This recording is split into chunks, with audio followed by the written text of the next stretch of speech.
Welcome to a new episode of Unscripted Life Lessons. Today I have the great pleasure of having not only a dear colleague but also a great friend of mine from Arizona. And right now we are in the Czech Republic in Prague. Welcome, Angela Anderson. Thank you so much. Thank you so much for having me. I'm so excited to be here. Me too. It has been quite a while that we saw us. Yes, it's been 2 years, 3 years, something like that. I think so. Yeah. Yes. Last time we were shooting in your studio. Yes. And the time before we were at the Portrait Masters in Phoenix, Arizona. And now she's here with her husband. And we spent together the last 4 days already with the husband. And Derek is, without him we couldn't do this because he's a great assistant. Oh, excellent. He helps He's so the much. best. And so we were in Isenbüttel, then we were in Berlin, then we went to Dresden, now we're in Prague. How was that for you, this whole going around? Gosh. It has been an absolute dream come true. Yeah? I feel like every time I turn around, there's just beauty. I could just walk 10 feet, 10 paces, and then stop and turn in a circle and randomly stop, and then there's something beautiful to see, something beautiful to capture, or a new idea or a new thought or a new something. Yeah. I mean, we were talking also with Derek, who, is with a photographer. Mm-hmm. How long are you together already? Almost 27 years. 27 years. Yeah. Wow. Yep. And it's not always easy to be with us, I think. It is not. Because for me it's normal, but people who are not structured like I am, and I guess you are, and most photographers are, we just see beauty, or doesn't necessarily have to be beauty, but something special, something worth looking at again, almost everywhere. Yes. In faces, in streets, in light, in flowers. We saw a beaver today in the Moldau. Oh, I got a beaver! And we don't have a fast pace when we walk. I have it usually, but not when I'm in my photography mode. Right. And so how Derek said something beautiful today. He said, it's not that photography isn't what she does, it's who she is, And I think that's true. How do you, was it hard for you at the beginning, or for him? Like being with a photographer? I have never been with one. I'm just on the other side. He has been so supportive from day one. At first, like you said, he thought it was just something I wanted to do, and was still supportive. But then as he recognized that it's a part of who I am and how I love to see the world differently through a lens, he just, we go anywhere and I stop and photograph every little angle and from every direction and random things that you wouldn't think to photograph, and he always just patiently waits, and I always say, I'm sorry. No, it's fine. Do what you need to do. He never not once said anything or even rolled eyes or something. He never gave you or me the feeling that he's tolerating something. He was as excited as we are, and it's such a gift. It is. Because I can understand that, for example, when I have a girlfriend or I usually am constantly triggered. Usually. Well, sometimes I wasn't, but it didn't last long. So when I'm really into someone, I cannot not be inspired. I cannot not be seeing a million different ways of curating a story or a shoot or a cinematic, whatever. And so I glance at them and I stare at it, and then what? I said, have you been? Yeah, I was in what's the country called where Peter Pan goes? Dreamland? Neverland? I was in Neverland somewhere, like this, swimming with the mermaids. Yeah. And I saw you like this. But it can be, I guess, tempting sometimes. I mean, not tempting, it can be, it draws energy if your boyfriend or husband or whatever tries you, or is constantly inspired to have you posing somewhere or put this on or this and this. I don't know. It's my love language usually, but Yeah. sometimes it's too much. So I don't know if you're a photographer and you're watching this, and just tell us how you how you deal with that, because it's I don't know. Can you hold back? It's hard. You know, I'm lucky in that I don't have to. Oh, yeah, So well, it's not something, that's not a skill I've had to hone. that's So, really good. yeah. I mean, sometimes I'm glad I have a good camera in my phone, because I'm constantly inspired, but I'm also constantly lazy to drag around all that shit. Oh, all the heavy And you can equipment. never have too much, because you may use this or that. Right. But I have like a very basic set that I can carry. But still, sometimes I don't want to, and then I just have the a little camera, and that's enough. Like if it's a job, of course, it's different. Or if you do something Right. like for your portfolio that you plan, okay. But sometimes just small devices, right? Well, like I brought the 8200 with us here You in have case. it? Yeah, I flew it all the way from the U.S. It's a flash. It's like this, right? It's like not that big. It's like a it's more roast. like, yeah, it's like this, like a small baguette maybe. Bucket. Okay. But I haven't pulled it out once because we've been on the go constantly, and so we've just used natural light We everywhere. were lucky also with we had a Yeah. lot of sun. Yeah, we did. What did you think about Germany and Berlin and Dresden? I don't think is Dresden any way known or famous back in Arizona? Not really. I mean, I've heard of it. I know Yeah. it exists, but it's not a place that I thought, oh, I want to go to Dresden one day. Yeah. And how was it? Oh, so beautiful. It was so beautiful. We met Lars, Yes. my friend. Yes. Also a photographer. Imagine 3 photographers. And not only photographers, we're not just photographers, we're coaches, we're mentors, we're therapists basically. Pretty much. Healers. And Derek was just okay, like I once was married to a teacher. And my mom is a teacher, my sister is a teacher. So when we went back to family, after 5 minutes, they were only talking about teaching and the government and blah blah blah blah blah blah blah. Every time, she didn't like that too much. I knew afterwards, but anyway, I thought, and I had to think of the situation, because now it's 3 of us, Yes. and we are, thank God, not tech nerds who are talking about this camera and the object, which is a pretty male thing to do usually. When Yes, you're it with is. male photographers, it's about how big your fucking lens is. I don't care at all. Yeah. I don't. They asked me, "What are you shooting with?" I said, "The camera I have with me." Right. I'm not a geek by that, but like Canon doesn't make much money with me. I have one camera. I have 3 lenses and some flashes. That's all I need. Yeah. So, but I think it was beautiful to have 3 people constantly like looking. What did you think of Lars? Because I hope you see this, Lars. He was the first photographer I met who. His dad wanted him to be a photographer because dad was a Right. photographer and he didn't want to be one. Uh-huh. It's usually the other way around. Right. You That's want so to, and your family says, "Are backwards you from what it crazy?" normally is. Yeah. Right? What did you think of that? Oh my gosh, Lars was absolutely a dream. He was so kind and so giving, and he was as excited about the city as we were. He's such a good He guide. was showing us all of these things, and not just the normal touristy things, but he would show us a touristy thing and then give us the background behind it. So we got to learn, like, where did this come from? Where did this cultural thing, how did this develop? And August what in the history? Yes, the Strong. strong. Right? But not only that, I felt like watching him watch us, you could see the excitement and the pleasure that he got from seeing the city through new, fresh eyes. I love when I have visit Yes. to show things I usually know, and I may be bored already at, but then you see it through the like children's eyes for the Yes. first time, like glancing, and everybody's in awe, and you just think it's really beautiful. I forgot about that. It's like when you're in love with someone, and you see all this beauty, and after a while it tones down a little bit, and then You start to take it for you granted. start to take it for granted, and you don't see it, and that's that's I think an advantage to being a photographer, because we usually don't lose that fast. Right.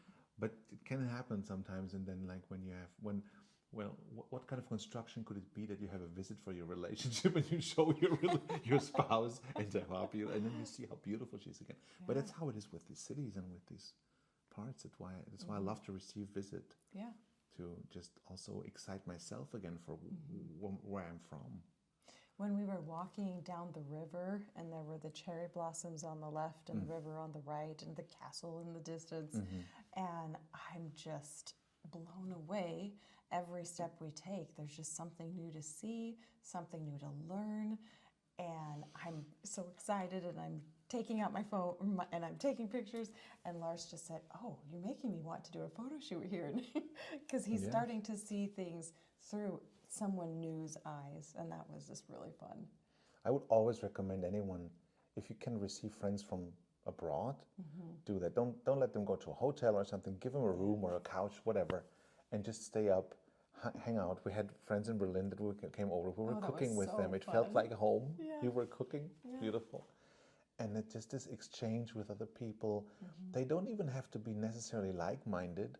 I mean, certain morals should be there, but I think even if they have completely different views in life, that's the beauty and the challenge of it. Absolutely. And to learn that we just experience everything from inside us, you know, and to see that other people have other opinions and they can very well argument for that. It just softens our borders or our walls that we think are the only way to see, maybe, and it's interesting. What would you recommend photographers when they go abroad, like you do now? Oh my goodness, travel light. Yeah, or have someone to carry it around. Right, have a Derek.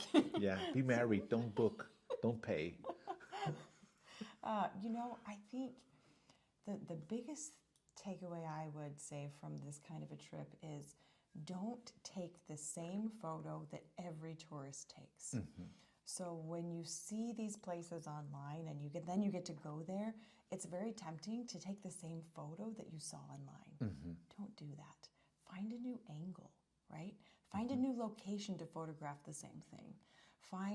Get up high and shoot from up high, or crouch down low and turn it upside down so that you're close to the ground and photograph up, or get things from an angles instead of always dead on, or just find a unique way of expressing who you are through what you create rather than just having the same postcard image. Yeah, and bring cool outfits. Yeah, I mean, we're portrait photographers, so a landscape, I don't know, different approach, but bring cool outfits. Yeah. And yeah, we'll carry it around a little bit, but travel light. Yes, absolutely. So kind of find your niche in between, like I bring everything and I bring nothing. There's a little secret in there. Yes. I think as portrait photographers, I don't know, in the United States it's a little different maybe than here in Germany or in Europe in general. You have more of I learned that the hard way twice, that your communication philosophy, I would say, or culture is very different than ours. It's more of like, you saw how fast you are in a different country, in a different sound, in a different language, even between South and North Germany is very different. And now we're in the Czech Republic. We could easily hop over to Poland, which is another language. So we have 9 neighbors here with 6 different languages. So we're always trying to communicate the best possible way without leaving any area or possibility for misinterpretation or for assuming something. That's why we speak very clear without beating around the bush. Not in a, I don't know, do you think it's like brutal straight, or is it just like straight, or how would you approach that? You met some Germans now. How are we different than you guys are? So yes. Be nice, please. Yeah, well, because the Americans, what I want to say, are more like not like avoiding more. They're not as direct. Yes. Yes. They'll try to say something in a very kind kind of hinting at something way rather than just saying it outright. And I personally find it very refreshing. You know me. Yeah, yeah. I am not a beat around the bush kind of person. I Yeah, have it's- no it's- filter. What I appreciate it a feel, lot. what I think, what you see is what you get. It makes things so easy because I always know where I'm at. If you're mad, I know you're mad. Absolutely. If you're sweet, I know it's really sweet. And if you're interested and say yes, I know you want to do it. Yes. And I was suggesting something about the cinema museum here, and you said it's not something I would do, but if you want it, then it comes to America. But if you want to do it, and I said, nah, I know it, so let's not do it, and I'm okay with it. It's great. So there's a difference. Yes, yes, because a lot of people would say in that situation, they would say, okay, yeah, let's do it, instead of saying, yeah, I don't really want to, but I will if you'd like to, you know. Like you open the door. Exactly. And I feel like it's just, I agree with you, like, just say what you mean, just get it out there. You can be direct and polite at the same time.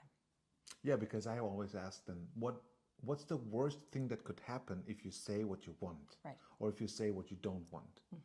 If you're afraid that someone might not like you anymore or might think you disrespect them because you say what you, like you have your standards, morals, or preferences. I don't even know if it's that deep. I think it just might be like...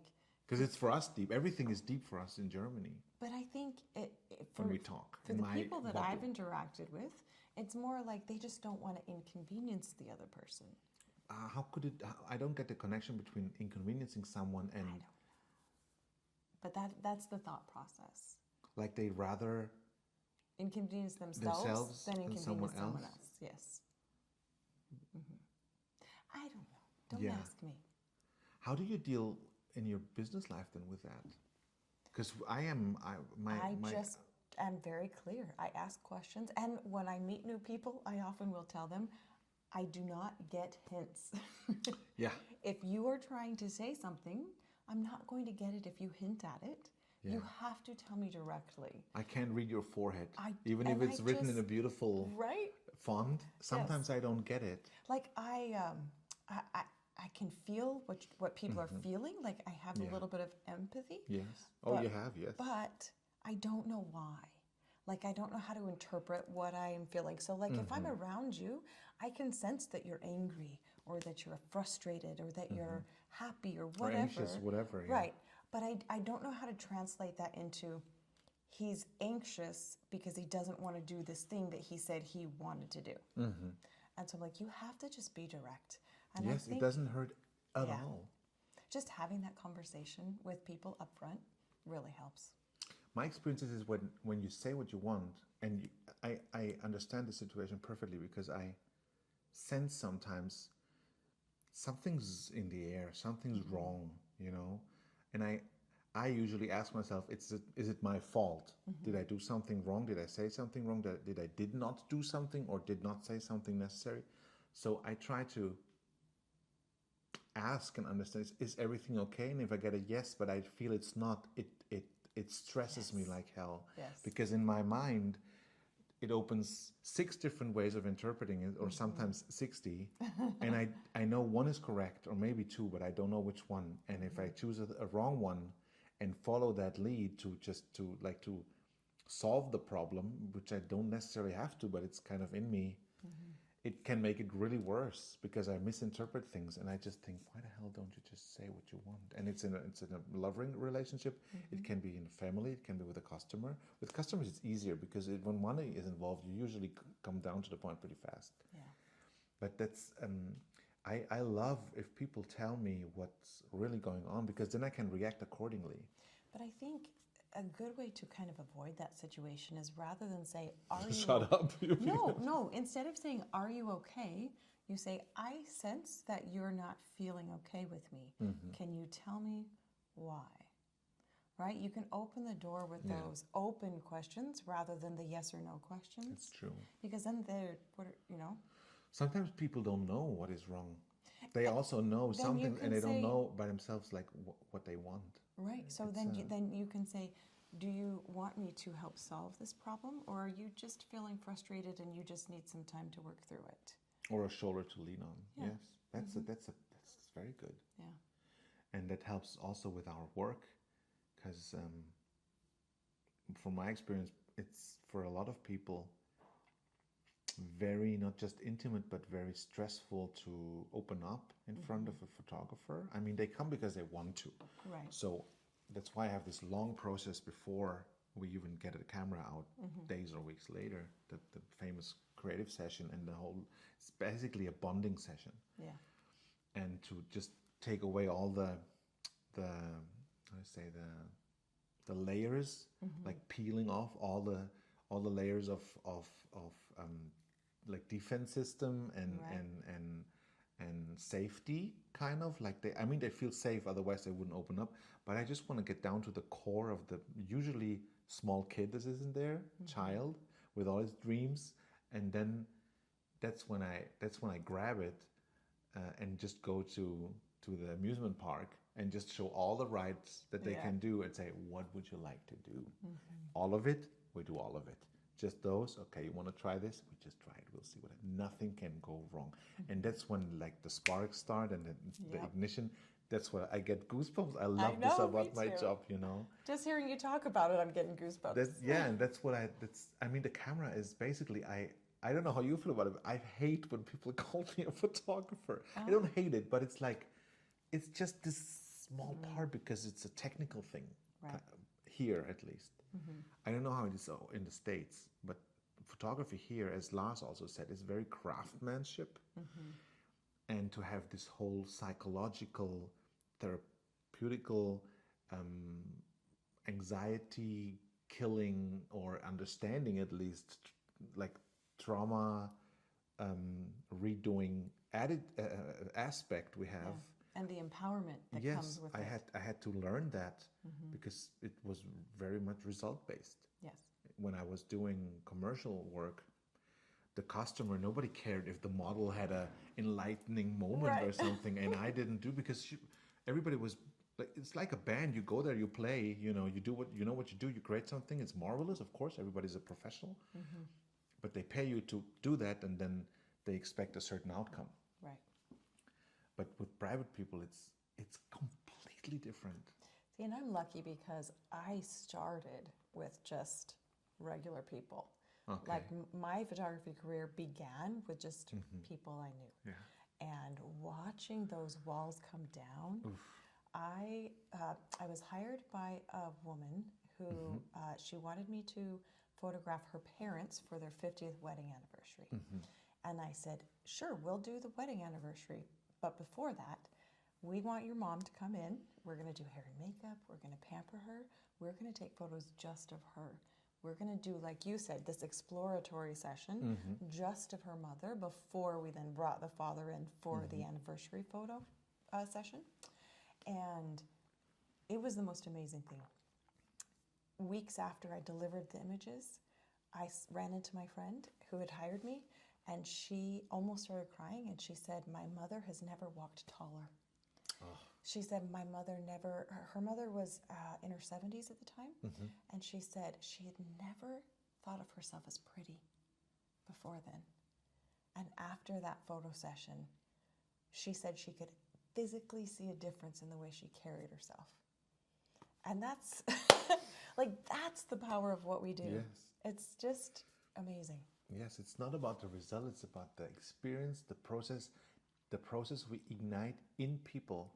This flame, the spark. Sometimes it's a flamethrower we can put in there sometimes, but sometimes it's a little spark, and then half a year later they come back. Or I had a client who did coaching with me over a year without camera after we had the first shoot, which was a very like powerful rock star shoot. And then we were working on her and her self-esteem. She was shy and all this, and she had undigested trauma from childhood, massive. And she told me she discovered through that her feminine side. And she was in her 50s, you know, had short hair, was in a like IT, like very, like, for me, dry, like calculated job. Like result based and logical and all that stuff, and she was such a vivid woman, and she let her hair grow. We had a restyling, and we had these beautiful gowns and stuff, and she was dancing, and And now she has decorated her home with all kinds of wall art. Wow. We even did boudoir, Huh? and then she wanted a picture of her nude in bed. She said, Ooh. because first we started the boudoir with some outfits, and then Yeah. she said, like with the boyfriend shirt and the guitar Sure. and stuff. Yeah. She said, okay, now I want to go fully naked. And I said, are you sure? And she said, you know, Oliver, I'm so far from my comfort zone. I don't give a fuck anymore. Just do What's one more step? it. Yeah, and now she Yeah. has this huge over her bed. Wow. She told me that something in her sleeping room, there's this thing that detects smoke detector. It was beep beep, and then she called the landlord and said, hey, can we change it, because it was very high up. Oh, okay. And so she said, well, call the neighbor, he can do that. And he came in, and he was just, and she said he was a little strange then, you know.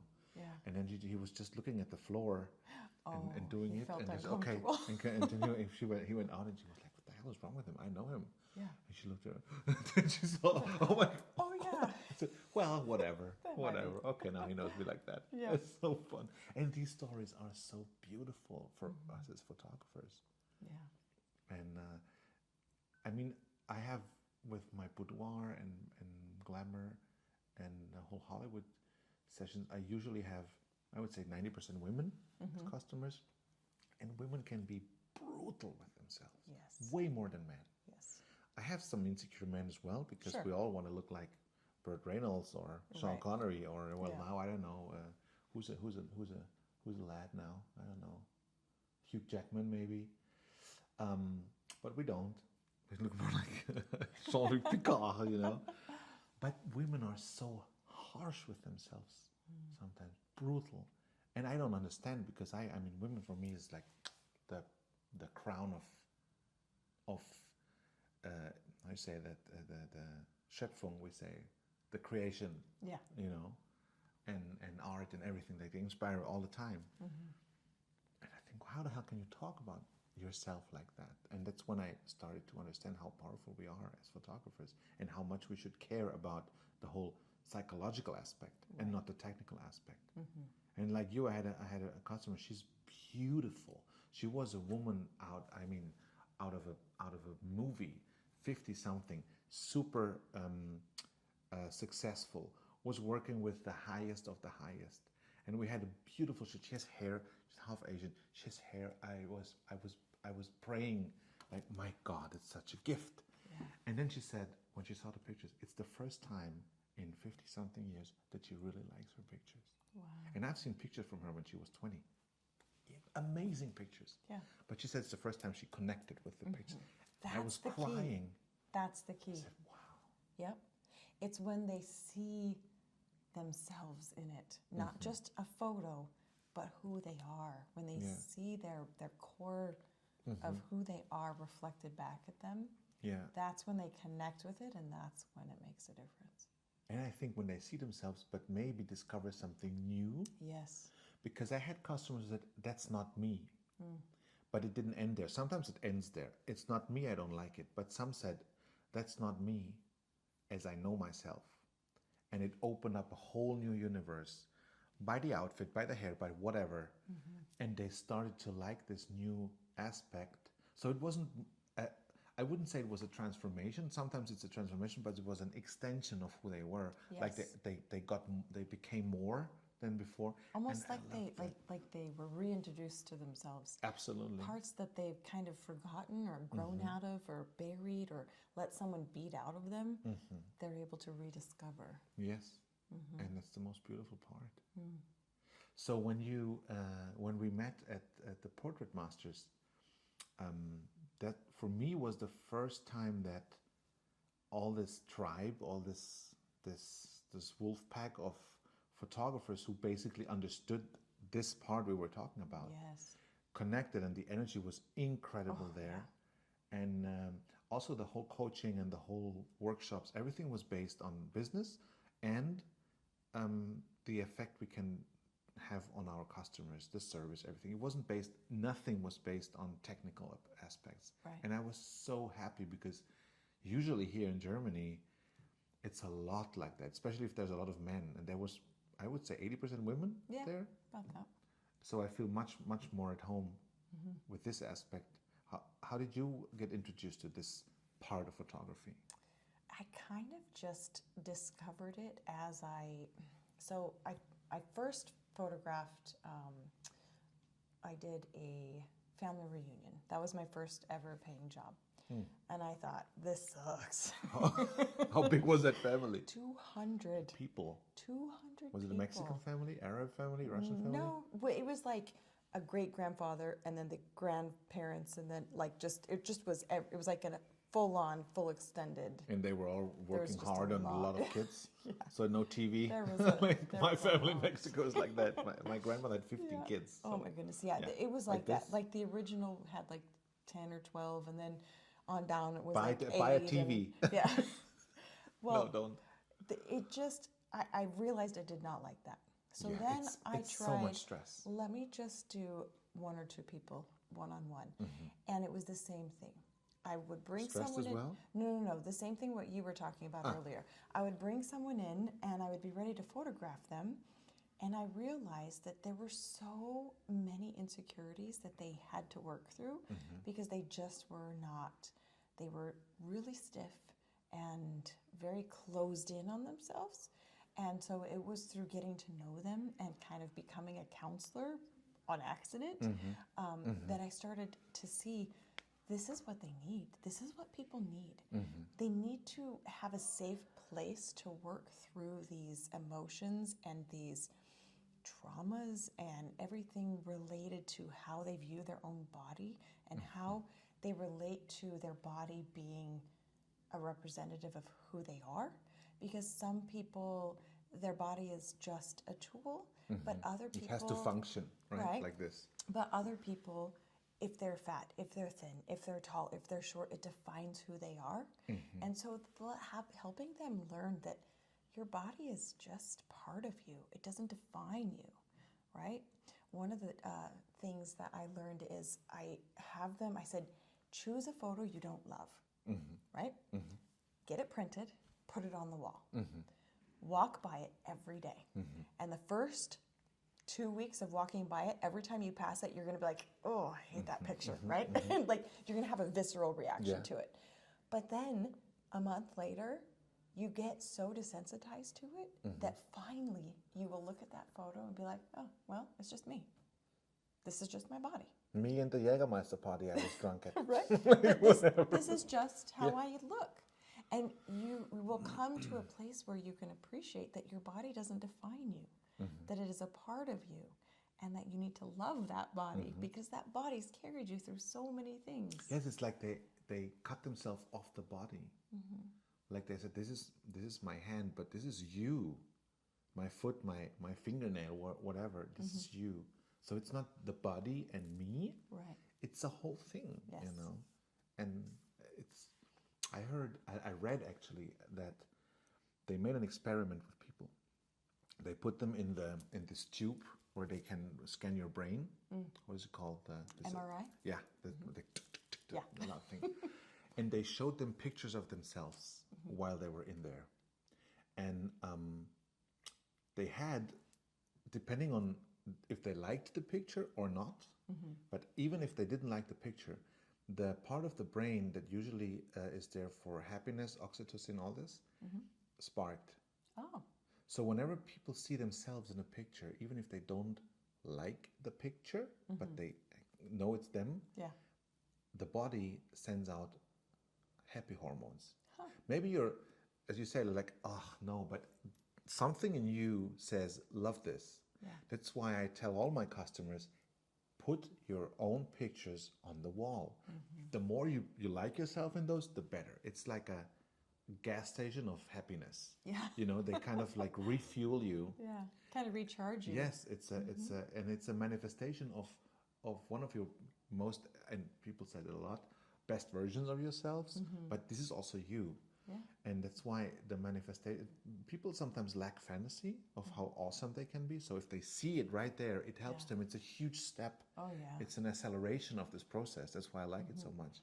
And when I read this, I said, that's the proof, scientific proof that even if you don't like yourself, even if you like a picture, your body knows better than your mind, because whatever you think doesn't have to be the truth, Right. right? It's just your thoughts. That's what I tell them. Your thoughts are not you. And it's hard to distinguish. But if you step back and you ask yourself, interesting, why do I think that? Where does it come from? Is this a truth? Get curious. Yeah. Is this an old truth? And there's this picture of like, if you are like a skyscraper and on the very top level, that's your thought, it's your brain. And whatever memo you get goes through all of these filters here. Boom, boom, boom, boom, boom. And then you get it and you say, wait a minute. Who wrote this? And you go into the elevator, go down to the 27th floor and say, hey, about this, where is the proof of that? Oh. You know?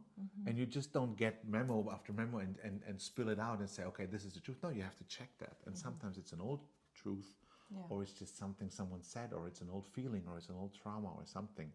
And if you have, and you can train this actually. If you step back a little and give yourself the benefit of a doubt that what you're thinking is a thought, it's not you. So when you look at yourself and you think, oh, I'm so old, fat, ugly, whatever, pale, is that really true? Because if you ask your friends, they would never say that about you. And this is so interesting how you trick yourself into believing bullshit, actually, because maybe it's easier, it's faster, it doesn't require energy because it's just a lane. Okay, I'm fat. Okay, I'm old. Okay, I'm bald. Okay, well, I am bald, but it looks shit. Or I have it, the gobble already. Or I have like my arms when I wink. My how you call it?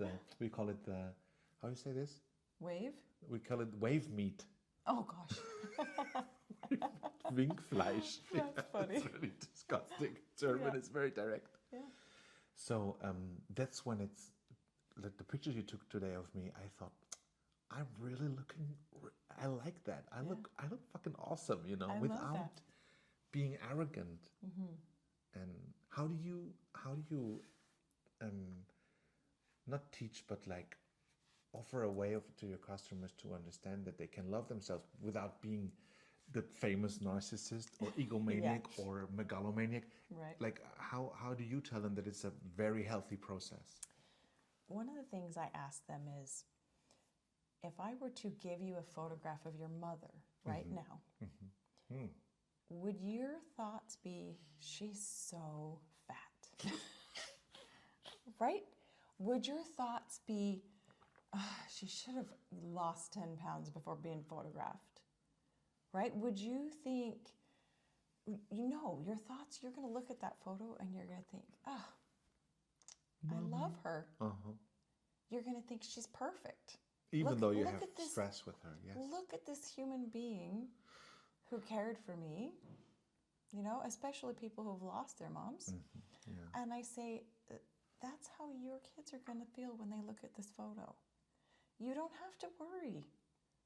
Look at that photo as though you're looking at a photo of someone you love, right? You have to make a friendship with yourself. Yes. You have to date yourself. You have to go and have these experiences. Nurture yourself. Yes.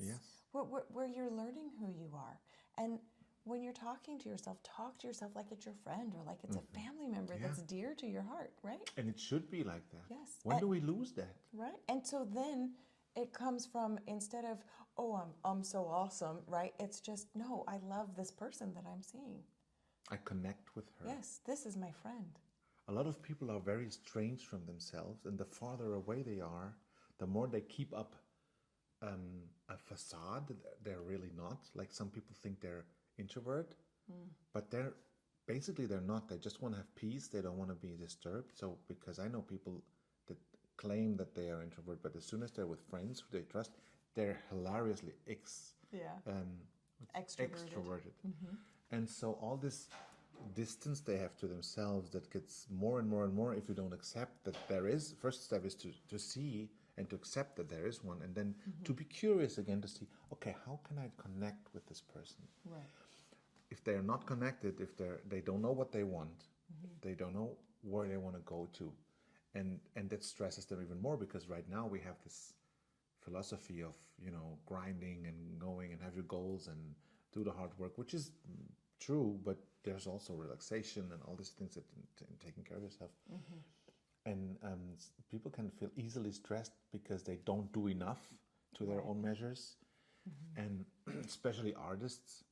Oh, yeah. And I know that for myself, you And buy a book. entrepreneurs. Oh yeah, you buy a book about business, you don't read it, but you have 10 books and you think, okay, well, but they will help me. And then you do another workshop, and instead of doing what you learned at that workshop for half a year, really grinding in there, going deep, trying out, you buy the next workshop, because then you feel so entitled and you feel so, okay, I'm doing something.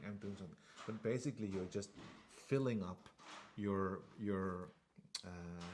laundry with all kinds of stuff, and it's going overboard and overboard, and that also you know it's not good for you, but you still do it. Yeah. Do you know that feeling? Oh, absolutely. Scrolling Instagram. how I just many- want to how be many- inspired, and How in many 2 workshops hours, do I have that I purchased and never worked through? right? Yeah. It happens to all of us. Yeah. That's why I say, if you purchase workshops, I think this is a good hint. The workshops I learned the most were very expensive and were in person. Yes. I usually moved somewhere. I went to Berlin for 1 week with Felix Racho, which was incredible. I went to the Portrait Masters. I was working there. I went with all kinds of people, and that was really costly at the time. I couldn't afford it. I said, well, if it works, I should get that money back because my portfolio goes up, and then I can Right. get better jobs, which happened. But I had so many pictures of books and online workshops, which sometimes are okay when it's about retouch and stuff like that. But Right. I have, I think, 20 workshops at least Wow. that I bought, and I did maybe 6 for real of them. Okay, I'm not that bad. That makes me feel better. Yeah, well, I watched them. It's not that Yeah. I didn't watch them. I watched them. And some were just watching another photographer work. Yeah. But instead of first copying it and seeing what the result is, I watch the next one, and I watch the next one. And sometimes I see, oh, they have a nice lighting set. I know where it is. So I now use it as a reference to things. I say, okay, I want to have this one. Oh, they have how do you call it? The smoke. Okay, we use smoke.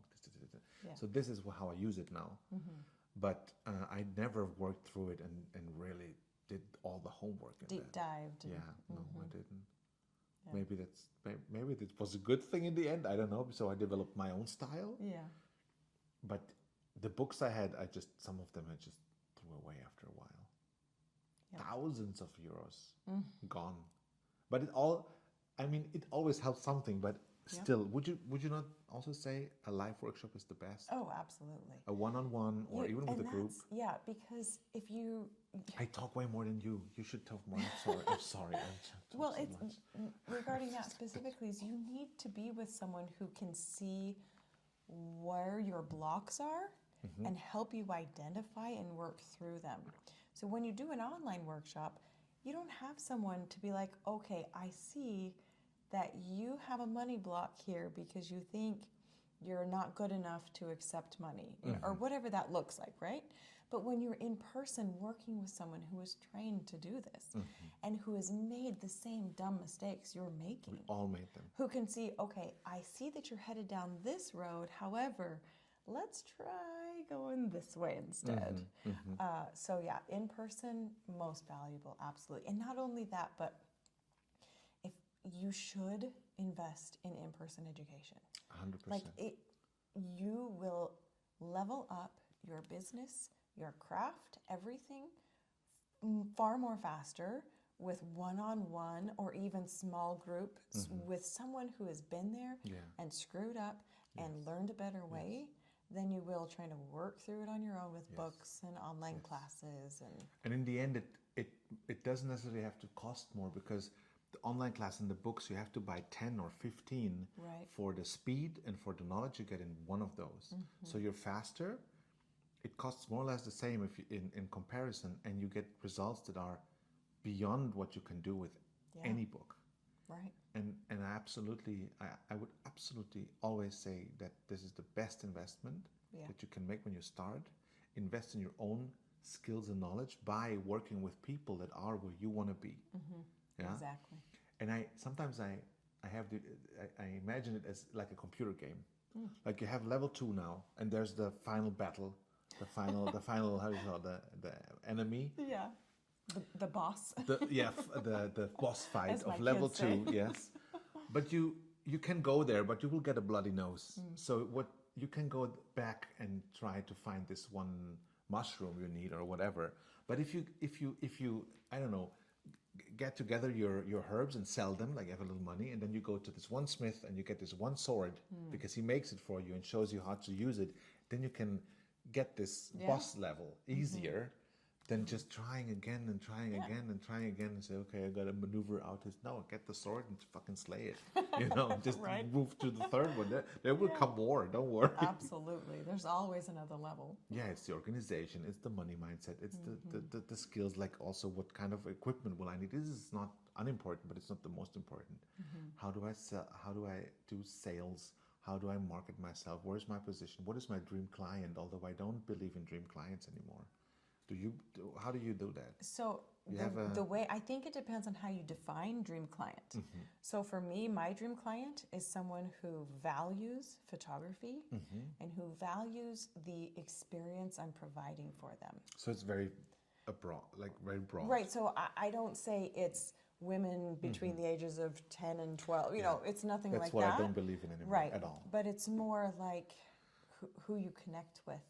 So my dream client is someone who wants to step out of their comfort zone, who wants to try something a little bit difficult, a little bit that pushes them and challenges them and stretches them, and someone who is going to be so excited to do that, right? Someone who, for the thought of doing that, while it's scary, it's also invigorating because they know it's going to heal them, it's going to change them, it's going to make them more than what they were. It will open a door that might also have some uncomfortable truths behind, but they will be ready to face them.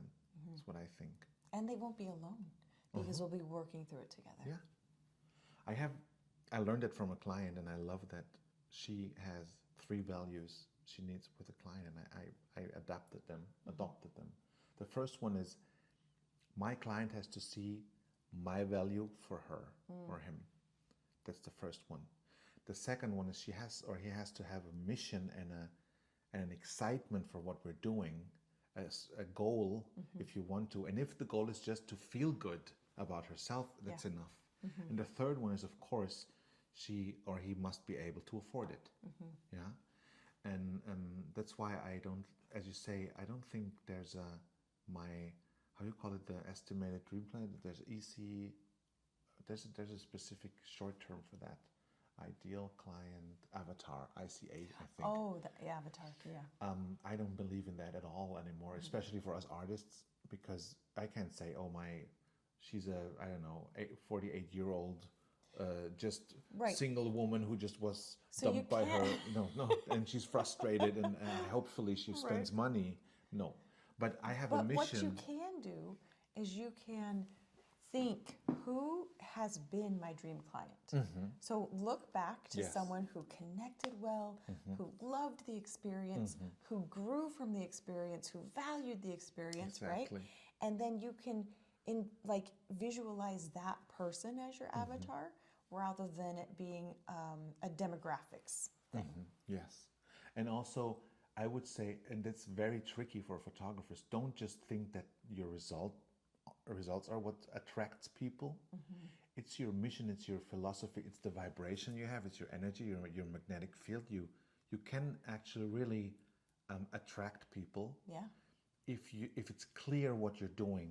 If it's clear that you're not just another photographer who makes beautiful pictures. There are millions of those, thousands of those. But still perfect your craft. Yes, perfect your craft. Don't be sloppy and don't be lazy, of course, and don't lose the. But it's not the number one priority. No, it's like, when you are a race car driver, you should know how the car works. Right.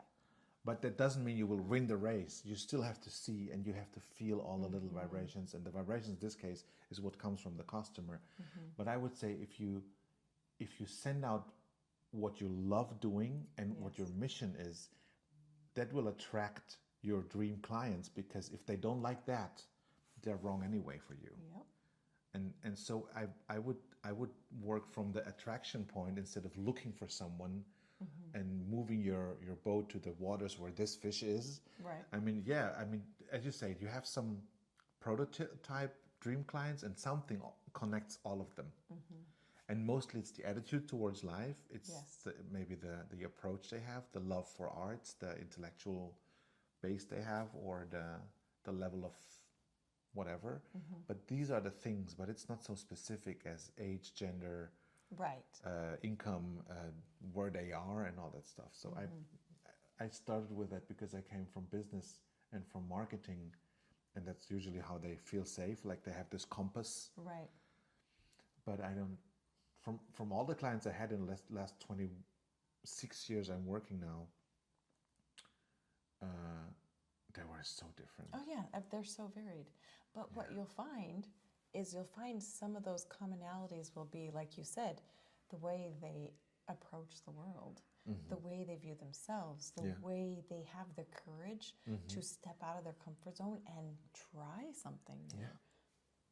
The curiosity for themselves. Yes. Or that's the perfect way of saying it. Let's say at least that they allow themselves to find a curiosity for themselves again. They don't necessarily have to have the curiosity, but at least open the gate. Yes. To be a child again, open eyes, and just say, okay, let's go into Disneyland or whatever park, and let's find out about all my little gems, because it's all in them, you know. And to just, we don't dig anything out, because people sometimes say, oh, so you kind of, but I don't dig something out that is not there. It's all there. Right. I don't put something in there. It's just and like they don't cleaning up a little. They don't have to be like, I want to do this, I'm ready to do this. But it's more like you said, they have to be open to it, so that when we have that discussion and we start kind of working through things and saying, hey, would you like to try this? How about this? How'd you feel about trying this? Instead of shutting it down and saying, no, I don't. Control. Actually, they want to be in control then. Instead of shutting it down, the ideal client would be someone who says, oh, I hadn't thought about that. Let me give it a thought. Yes. Right? They're willing to consider. Yeah, to allow it, to just be open for... Not that they have to know what they want to do, no. but they're willing to listen and work with us and create something magical together. Actually, I don't want them to know what they want. It's like when you go to a doctor, you don't tell them, please subscribe me this.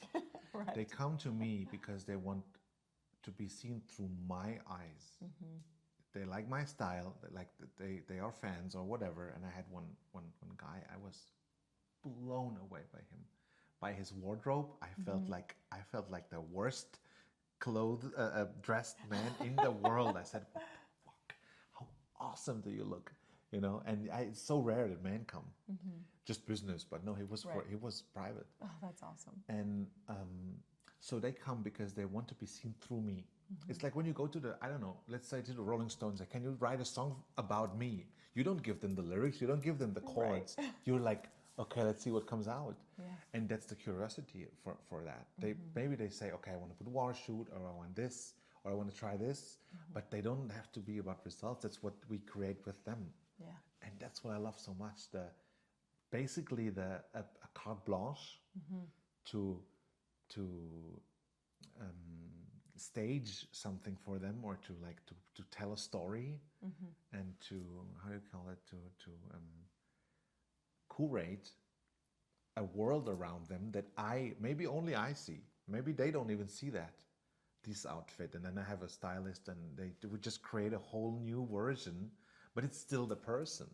I love this, the best of my job. And then they see that and they're like, oh, I never would have chosen this for myself, but I really like that. I get it a lot. And they start. And then they buy it. Yes, they and start wear discovering. it in the real life. Yes, I love that. Yes, that's the best. So now that we're in Prague, it's getting dark a bit. It is. I hope you see us still, but I think it's okay. We can put in some lights. What would you say is a big difference between here and Europe? Because I know you Americans love, the Europeans, they don't exist. We don't exist. Europeans don't exist. Germans are very different from Czech. Oh, absolutely. And very different from French, very different from Italians. We all have our, special aroma.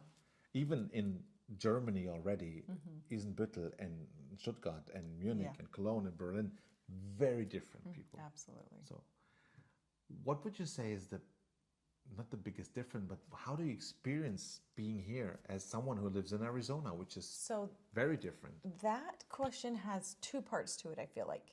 Okay, One we have is time. how do we experience the people / the culture, and how do you experience the environment?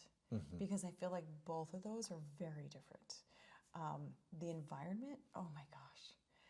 You mean like the city and the flowers and yes. the cold weather that you like? Well, I hate it. not just that, but the architecture. And I feel like as I'm walking through these old cities, it's almost as though you can feel the energy of the hundreds of thousands of people who existed at that exact place at some point in time. Right? How many people stood where I stood throughout the history?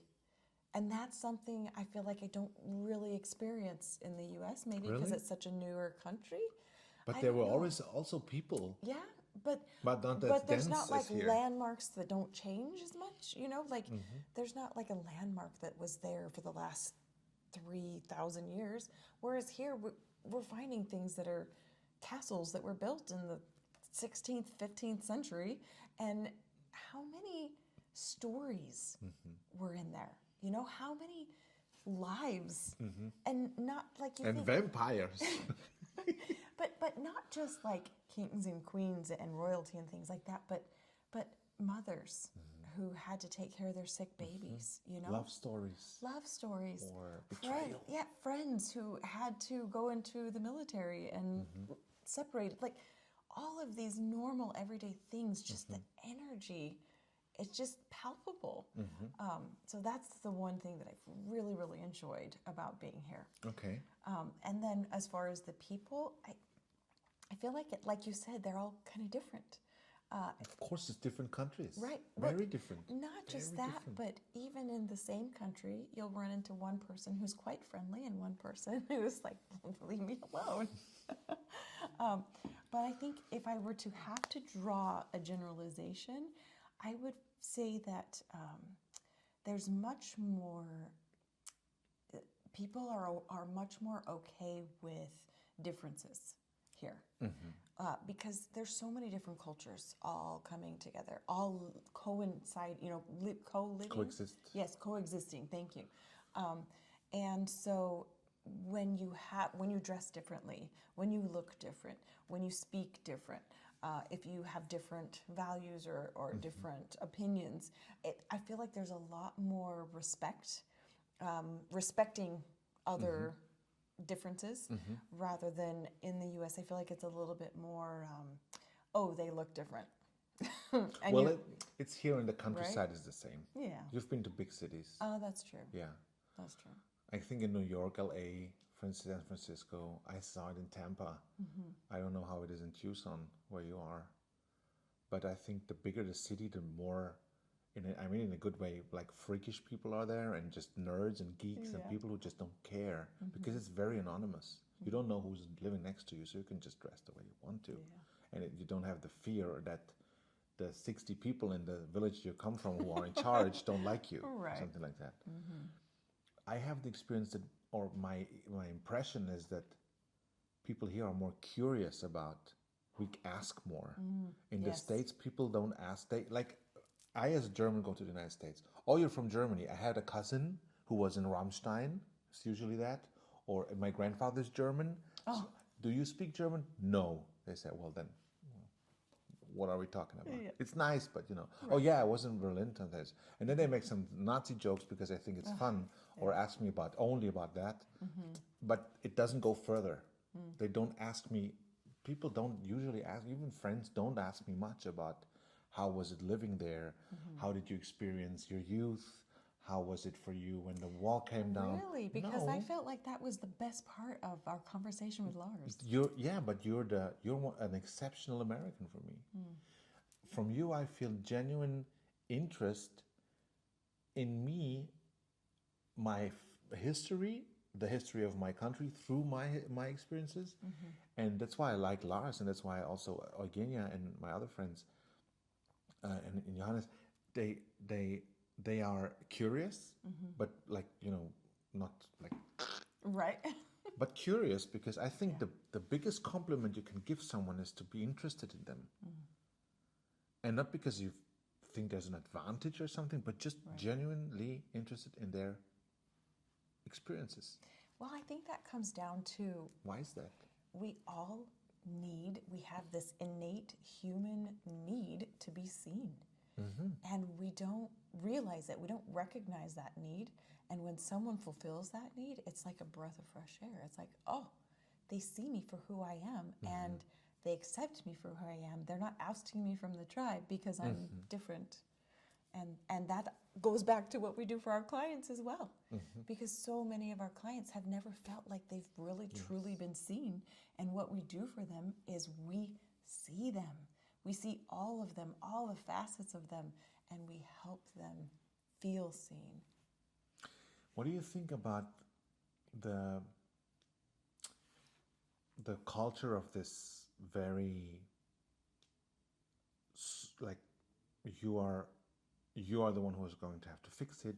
You're alone. You have to be independent. You have to have, you shouldn't need anyone. And it's, I mean, from economically speaking, especially for women, I think it's very important and a huge step. You're not dependent on a husband who has you, in the worst case, in his grasp. But this individualism we have in the Western world, which is basically equal with freedom in our philosophy, at least, then you're free. If you don't need anyone, you're free. But people are more and more and more isolated, lonely, living in solitude, telling themselves it's good. But I think we are we are a species of, we need the connection. Absolutely. We need to hang out with, we have to have physical contact with people and have the energy field of being in a room with someone and not being alone all the time. It started with Corona, I think. Oh, yeah. But Definitely got worse. because I see a huge discrepancy and a huge gap between I want to be alone and responsible for myself alone, so it gives me freedom, which is true. You're not depending on anyone. You don't have to be a slave to anyone. But on the other hand, you need the connection and you need to be with other people. That sometimes can be annoying or frustrating or challenging. But how do we close this gap or have this individualism, but also the tribe that we need? Because we all want to be acknowledged in a tribe, because being alone usually means you're dead out there. Now it's different, but it's our about software making still. connections. Yeah. It's all about forcing yourself to get into situations in which you can make connections. Go to that club meeting, go to the photography convention. If you have something that you're passionate about, go where other people are passionate about that. Connect, find ways, find excuses to make connections with people, and then keep them. Like, you can live on your own, but make connections with other people so that you always have this tribe, so that you're never truly isolated. I think that's the key. Yeah. And have people around you that care for you, who call you as well. Yes. Because my mom told me, for example, some neighbors of her, they were older and they both slipped and fell, and they were, I think, 60 hours lying on the floor in their apartment because they couldn't move much. Imagine that. And then just, I don't know if the daughter just tried to call them several times and then just came and they opened the door and found them alive. But that's what I mean. You have to have someone who checks on you. Maybe not every day, but just ask yourself, how many hours could I be comfortable on the floor and nobody checks on me?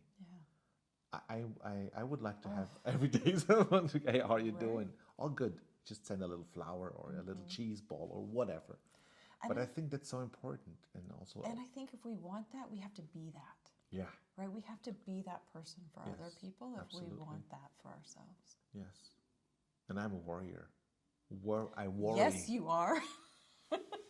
I'm also a warrior, but 2 years as a paramedic, you see some nasty stuff and say, oh, this could have been avoided if they only knew. So that's true. Yeah. Well, any last words for this episode of the podcast. Oh I my think we should do a goodness. second one tomorrow when we're going home. Yeah, Just maybe. about being in Germany because Yeah. yeah, I have a question. The image of Germany and the image of Germans, and now that you've seen a little bit of the Yes. family, I'm German Mexican. I wouldn't consider myself too German, but still I have my, German attitudes. Was there a lot of surprises? Was there a lot of I anticipated that, or what? How would you? No, not How would really. you think? You but had like 3 German hosts now. I've known Germans, I guess, in the past, so it kind of was what I expected. No threat. No. No, definitely not a threat. I feel like you were saying, most of the Germans that I have come in contact with have been more of that direct, and I love that. Like that, to me, that's home, because then I don't have to worry. And everyone has been so welcoming and kind, and I'm trying to blunder my way through communicating, and people have been so patient. No, it's been beautiful. Good. Sometimes I have the impression that people see us as humorless, garbage, recycling-loving people who tell them, please don't be so loud. It's already 10 o'clock. Yeah. Sometimes we are like that. And don't cross the street, it's red. Be an example for everyone. Yeah, we are very considerate about everything around us, but it comes back to the density here. Yes. You can't just be super loud because someone's above, someone's below, someone's next to you, and there's this. The 5 words of German education is what if everyone does that. So Brilliant. that's why we try to be who we want to experience. We're not loud because we don't like to be disturbed. We're not everybody. But usually. But most. Yeah. I mean, most we've are. stayed in how many Airbnbs now? And I stayed in a hotel, and I would never have known that anyone else was in there. No fiesta. Yeah, no. Oh, in Mexico when I'm there, that's my very un-Mexican part. It's so loud sometimes. Yeah. Italy as well, on the streets. I love Italy. I wanted to move there, but I like quiet. Yeah. I like consideration. Let's say Yeah. if they're loud and I say, "Hey guys, I have to work tomorrow," and they tone it down, I'm good. I'm not a party crasher. Yeah.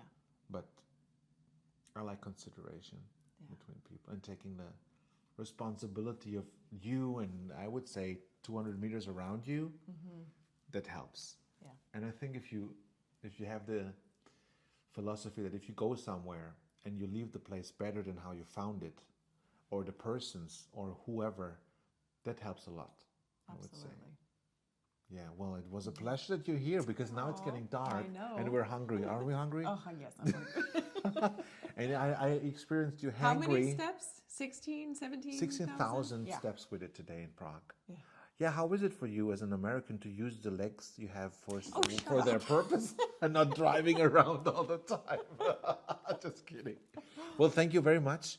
If you have any questions about Angela or about whatever she does and where she is, she gives great workshops. She's in Arizona. She travels. Please put them in the comments.